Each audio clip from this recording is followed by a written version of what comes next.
Hi everyone, welcome to a brand new episode of the Outlier Podcast. Actually, the first podcast that is in person, Jason, right? That's exciting. I can't believe I'm the first one that you're doing in person live. Absolutely. So, firstly, thank you, Jason, for taking your time out to catch up with us. I appreciate it. Thank you for the invitation. We're sitting in beautiful Washington, D.C. at the Americans Credit Union premier event at GAC. So excited to have this conversation today. Absolutely. It's an absolute pleasure. So, quick introduction who Jason is. Jason is the Chief Infrastructure and Experience Officer of SECU of Maryland. Jason has a very diverse background, right? It was interesting to talk about. He started across working with winery, right? Around 12 years out there, and then finally joining the movement at SECU. It's been fascinating, Jason. Again, it's great to have you today. I appreciate it. I've had a pretty fun career, practicing law, starting a winery and brewery, and then joining the credit union movement. I've learned a lot over the years and just so excited to be part of what I think is the premier industry in this country, the credit union space. Absolutely. People helping people is what we are looking for, and that's what we strive for every single day. Absolutely. And glad to have you, right? So, Jason, first question which I want to ask you, you've got a bunch of things that you do, right? So what keeps you going? The to-do list never ceases when you're leading a credit union, especially because when you think about what we're trying to do every day. At SECU we have 265,000 members that we are serving throughout all of Maryland. We're competing not just against community banks, not just the large national banks, but fintechs. And when you talk about these fintechs, they're so well capitalized. Yes. And you look at how some of them have developed. You take SoFi, for example. Great story. Starting the student loan space, they've now grown to their names on the stadium in Los Angeles where the Rams and the Chargers play. Yep. That's what keeps you going because we have 265,000 members, so many more that we need to tell that story.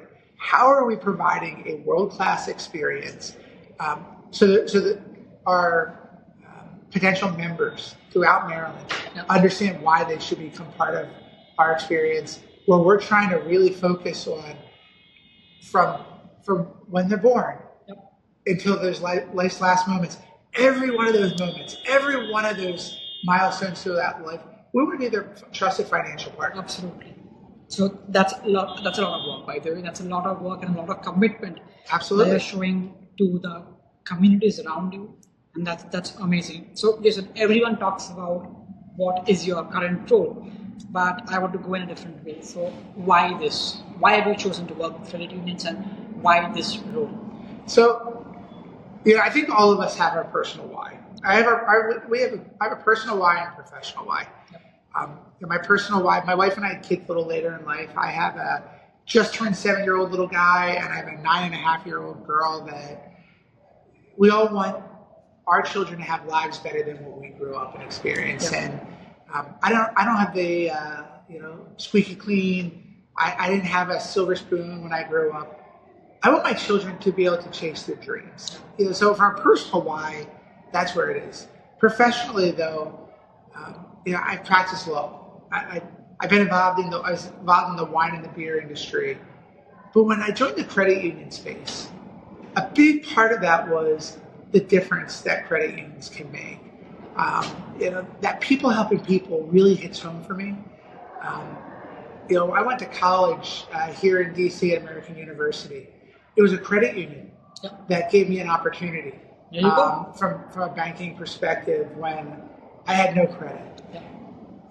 When I do branch visits, I still remember the first branch visit I did when I joined the industry. And there was a mom, and she brought her 21-year-old, single mom, brought her 21-year-old in. He just got his first job offer, and he needed a car. And they were getting some outrageous rates at the car dealership. So she's like, let's go to our local credit union. And we were able to give them not only a great rate, we were able to get them a warranty program and a gap insurance policy for a fraction of what the dealership was going to do. When we said, yes, we got it, we got your son, and we got him at this rate, I just started crying and gave I was sitting in the office, gave the MSR a big hug. But that's what we do at credit unions. When you think about where the credit union space started, in the ashes of the Great Depression, the credit union stood up. Most credit unions started with cardboard boxes and people were putting money into it. And then they've evolved since then. And, we look back at what did our forefathers think when, you had Ed Filene and, I like to always talk about his lawyer as having a legal background, Roy Bergerbrand. What they did to start this industry and where we are today, we're still there for Main Street every single day. And that's the credit union difference. So my personal why, but my professional why is that single mom. It's a family that needs that opportunity. It's truly living that people helping people mantra. I mean, that's fabulous. Like the example you talked about the mom, right? She just turning into tears. I mean, that's what makes us different, right? Absolutely. I mean, we gather every single year during GAC, one of the marquee events of America's Trade Union. I think that what brings all of us together as a community. Right? I mean, both of us come from outside of the credit unions. By the time when we came to credit unions, we felt so connected. Yes. Because this is actually about people helping people. Correct. And that's the only motive. Right. We're not answering to stockholders. Absolutely. We're answering to our members. Like, I look at the board of directors of SECU. We have 9 members of our board. 2/3 of them are retired state employees from Maryland government. These aren't multi-millionaire billionaires who are getting massive dividends. These are people who work every day for the state government in Maryland to make sure that the citizens of Maryland had great services. That's a credit union board. They're volunteers who give of themselves in service of the membership. It's a special industry we're a part of. Absolutely. I mean, that dovetails into my next question for everyone, right? Your paramount priority is experience. That's what you have brought to SECU of Maryland to be experience, right? So why do you think, I mean, it's a very dumb question, but still I want to hear from you. Why do you think experience is the cornerstone for a credit union, and that's what differentiates a credit union from an average FI? If we're not focused on experience, I don't know how we differentiate ourselves. Fintechs are able to focus on 1 or 2 products, right? And they're going to do those 1 or 2 products exceptionally well. Yes. And they're well capitalized. The large national banks, and now in some cases international banks, they're going to spend more on technology a year than a credit union has in total assets. Oh, yes. So how do we differentiate ourselves? How do we give people the reason to become part of a credit union? We need to be obsessed about the experience. And so when I look at my role is to ensure that SECU has infrastructure that is going to keep us safe and sound. It's going to make sure we're having a digital experience that is that will rival with the best banks and fintechs. It's making sure when you walk into the branches that you're seeing a smiling face and someone who's going to know you by name and be able to work with you. It means when you're calling into our contact center that you're getting someone who understands your needs. That's an experience that you can get parts of it, but our credit union difference and the secret sauce are employees. So I'm a Disney person. We're fortunate we go to Disney quite often, and I do it because of experience. One of the things Walt Disney and I talked to our new hires about this. One of the things Walt Disney classically said when he opened Disneyland Park in the 50s was he wasn't going to read a comment card. He wasn't going to go up and say, "Are you having a great day?" He knew whether they were getting it right by walking around Disneyland theme park and looking at the face of his cast, what they call their employees. If they were engaged, if they were having fun, he knew they were going to get it right 99 out of 100 times. Wow. It's why, when I talk about the experience, we have to have a world-class member experience, but I'm going to start that world-class member experience focus on the people, our employees. Yes. That's the credit union secret sauce. Are we hiring people, and then are we training them and upskilling them so it's a career? Are we investing in them so that they want to be part of it? We are so proud at CQ. Our employee engagement score are in the low 90 percentile. When I think about, that's amazing. When you look at national net average, it's half of that. Our turnover is half of the national average in the banking space. And even my prior credit union, where we introduced Gallup a few years ago, at year one, our Gallup engagement score was in the 10%, in the top 10 of the Gallup when they look nationally. But that's the thing about credit unions, right? We're mission focused. That's the most important thing. And if we get employees who are mission focused and we invest in them and we tell them we care about you, not just say it, we gotta live it, right? We gotta live it, treat them right. They're then going to deliver, just like Walt Disney said about Disneyland theme park. Yes. They're going to then deliver for our membership. So when I talk about experience, I start with the focus on our employees. At both my prior institution and CQ, my first strategic hire was the VP of Learning and Organization Development. Yep. And it's because could I have started anywhere else? Absolutely. But both institutions, if I'm going to come in and help transform an organization and bring it to the next level, we're going to start by making sure that we are showing our employees that we care. When someone joins CQ of Maryland, we want their first day to be great, and we don't want them leaving until they're ready to retire. That's the difference. How do you career path? How do you make sure we are training them and educating them? How do we take people who are starting the front line and have conversations? What do you want to do in life? That's the whole thing about a large credit union. And I'm fortunate to work at now 2 large credit unions where we have all the disciplines. We hire someone, and if their passion's graphic design, well, let's talk about marketing. Or is their passion helping to solve problems? Well, we can talk about fraud. And, everything from fraud to business development and relationship management, to even operations. How are we unlocking their greatness? That's one of the things I talk about, activating greatness.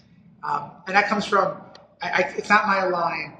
I've been on a health journey, and I've lost about 100 pounds in the last few years. And part of that health journey has been, I've joined the Peloton community, and the Peloton instructor I follow a lot is Alex Toussaint, and he likes to talk about activating greatness. And that's what we're here. That's what if you're a leader, no matter what industry, if you're trying to activate the greatness for the teams that surround you, I don't know what you're doing. That's what gets me up. Yep. I get excited. Could I probably have less stress practicing law? Probably, yes. And I probably could even make a little more money, but I'm not going to be fulfilled. My joy is coming from watching people develop. That's the most important thing in life, right? Absolutely, Jason. I mean, that talks about both member-facing as well as employee experience, right? And that's what makes different. I would say this is a small prep talk for everyone. Why credit unions, right? I've spoken about this multiple times, but I've never had such a concise way of talking about why credit unions. This is fantastic. And it's one of those things, like, it's easy to focus on the front line. But when you talk about the front line, you got to also talk about what are the back office processes.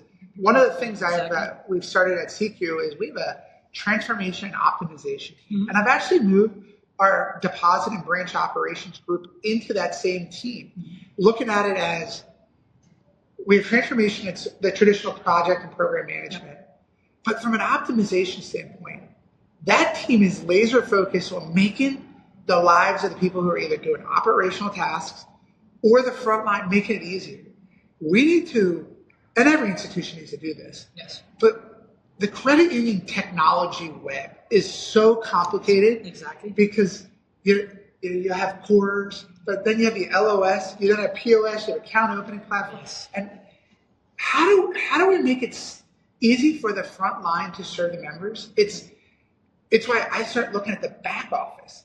How do we optimize our processes so those teams can spend more time on innovation? Yeah. Because the innovation then directly leads to the front line, spending more time having conversations, getting to know the members, and helping to uncover their needs. Yep. And being able to pick up the phone call and say, hey, I see it's your daughter's birthday. I just want to be happy to see you. I just want to say happy birthday to you. That's wow. We gotta free up the time from processes so we can do those things.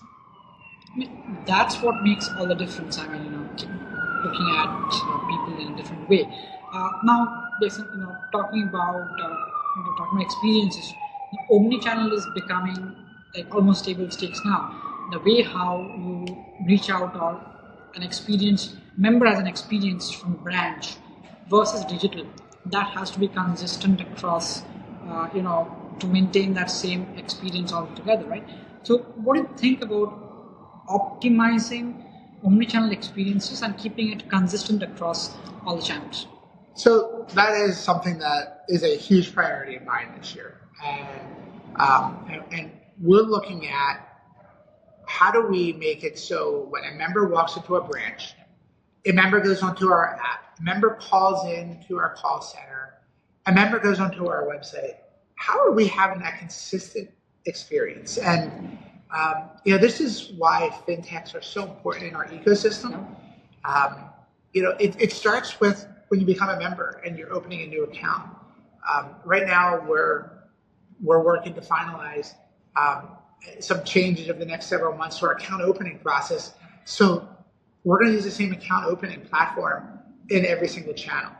We want to make sure that that the conversations that you have in a branch are recorded in our CRM. So if you then start chatting with one of our member advisors on chat, or you're calling in, that those notes are there in real time. And we know, Jane and John were at the Clarksville branch a few weeks ago. They had this issue, and we can have that conversation to follow. Hey, how'd that, did this all work out, or what can we do? So it's about making sure we have information in our CRM. It's making sure the platforms talk and they're friendly and they're easy to use, which is that fintech piece. Fintechs can make things easy to use, but it's also why data is so important, right? We need to know when a member is experiencing a different coming moment or milestone in life. Are they looking for a house? Are they looking to do a project? Are they in the market to buy a car? Are they growing massive credit card debt? Yes. We need that data so then we can, we can offer customized offers and have those customized conversations to a member where they want to be. We introduced a while ago at SECU what's called our virtual teller center and a virtual financial center. It's one of those things that you come into our branch, you're not going to have a teller there. Instead, we use ITMs across our network for tellers. Why? Because then it's not, everyone thinks it's about cost. It's really about a consistency. So we have a consistent experience across the network. But from our virtual financial center, you can go onto our app or phone and you can make an appointment. We also have open lobby where you can see how long the wait is, and you can chat either by video conversation or just through chat with a member advisor that we've centralized. We want to make sure that we are available to our membership when they need. The virtual financial center can have better hours, as we're setting up business banking this year. And when we talk about business banking, we're looking to serve the small businesses throughout Maryland.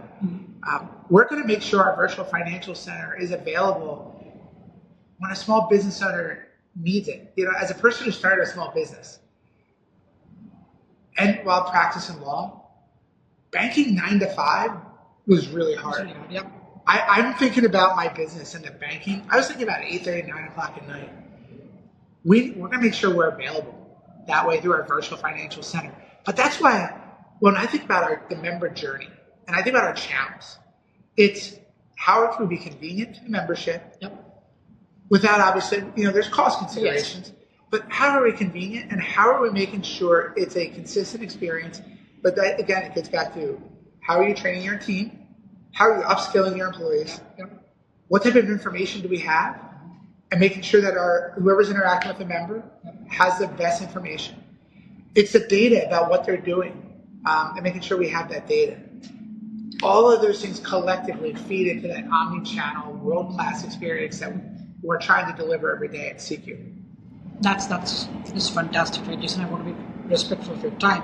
I want to ask you one parting question. Obviously parting question of multiple episodes, like one of the multiple episodes that we'll do. Now, 2025 as a whole for the ecosystem looks, I would say, positive because rates are coming down, lending is softening. I talk about this almost in every episode. Things will happen. Things are better. It looks good to me. What do you think 2025 looks like for the ecosystem, one, and second for SECU specifically? Yeah. So I think for credit unions, 2025 is, I think it's still a question mark. There's the economic data. So I'm an economic nerd. The economic data is inconsistent. And the Federal Reserve is now kind of softening on how much rates are going to come down this year. You're reading the headlines about consumer debt, especially credit card debts. It's approaching record levels. So it's going to depend on what happens with inflation and interest rates. Does the Federal Reserve have the soft landing where we can avoid a recession? And I think the story on that is I'm optimistic. I am certainly optimistic in Maryland, where the Maryland economy continues to be strong, unemployment continues to be low, and we're trying to be aggressive. But at SECU, it's a year where we're investing in our infrastructure. This year, we are bringing it into our online banking by early second quarter, both the Chimney product and the Savvy Money, two fintechs that are going to unlock more information for our membership. Chimney is a cool product that adds right into our online banking that a member can see an estimate of what their home value is, and if they do certain projects, how will that impact their home value? And then it connects right into our home equity engine. Savvy Money allows our membership to see what their credit score is in real time, gives some options there, but it also helps them serve up customized offers. So we're doing those things. We're bringing the new account opening platform live this year. We're continuing to invest in the new business banking program that we're starting, where beyond a business banking account opening, we've partnered with another fintech on a business LOS that's going live this year. So we're continuing to invest in the infrastructure that will drive the member experience. So from a SECU perspective, we're strong financially. Our capital position's over 10%. We continue to have record earnings, and our board has challenged us to reinvest into the experience to make sure that our members continue to have new innovative ways to interact with SECU. So I'm excited for 2025. Maryland economy continues to thrive. We're continuing to look at our products and services. How do we offer best-in-class products and solutions for our membership while we're building our infrastructure? So Jason, this was an amazing episode, right? As you know, this was the first in-person episode. This was so much fun doing it live together. Absolutely. For every one of the 100 episodes that I've done for Women of Community Banking and the Outlier, so this was the first in-person episode with a beautiful sky up there. Right? Yes. So again, Jason, thank you. Thank you for joining us today. We really appreciate it. I appreciate the opportunity. Absolutely. This was great. Absolutely. Let's do it again soon. Absolutely.